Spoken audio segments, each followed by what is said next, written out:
is going to be one out of the many methods I have that consistently get us a 4 to 10% conversion rate at scale. Like we're talking high six figures, so over 500K a month and seven-figure months. Okay. Now, one of the biggest mistakes I see people make is they view the dollar amount as just the dollar. Okay.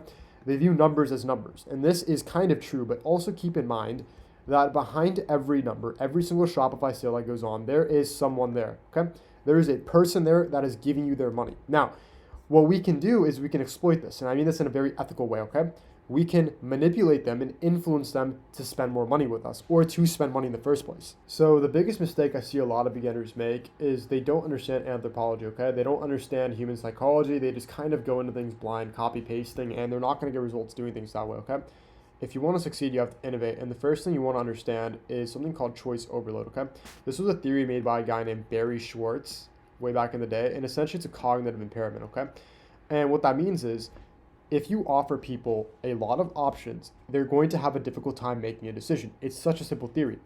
Whenever people have shirts, what they end up doing, and again, this is just an example for a clothing brand, let's say, they're going to have sizing as an option, right? So they're drop down there. They're going to have all their colors as swatches or whatever. They're going to have all their designs, and it's all just going to be on one product page.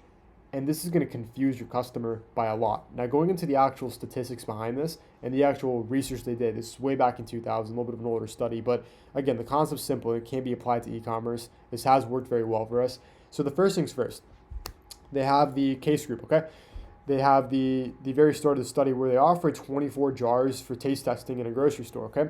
60% of people that were walking by stopped, okay? But only 3% of people bought. That is a huge drop off. And similarly, if you guys are trying to understand now, we have a flow of paid traffic coming in and not as many people are buying as we would like. Okay, there's a drop off.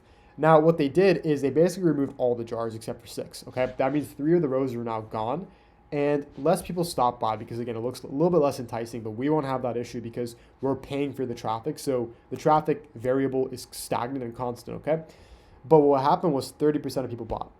Okay, you're not going to have a 30% conversion rate, but you are going to have a higher conversion rate than what you currently have if you employ this. And I'm about to go through some examples, but instead of doing this, okay, with a clothing brand, the best thing you can do firstly is separate the designs, okay? And the Oodie is a great example of this.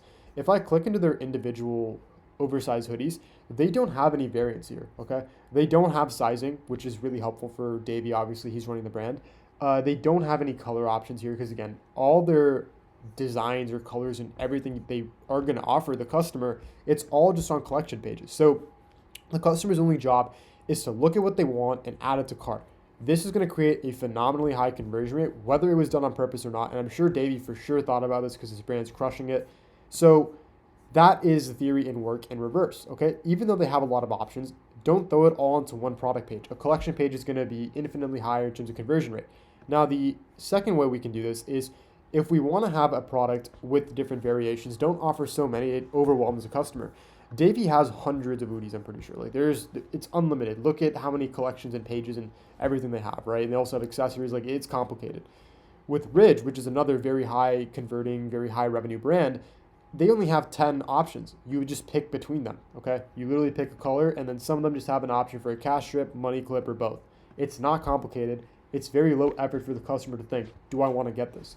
With Davey, another psychological phenomenon that's being employed here is the customer's not thinking, should I even buy one? If they're just, let's just say this is the only one they offer. When the customer comes here, they have 2 choices, add it to cart or leave. Here, they have more than 2 choices. It's which one should I buy? So they're first thinking of that, they're preoccupied, not should I even leave? That's not even on their playing field until they decide I don't want it. So it's kind of tricking them doing that. Here, it's much more simple, and this is also going to convert very high.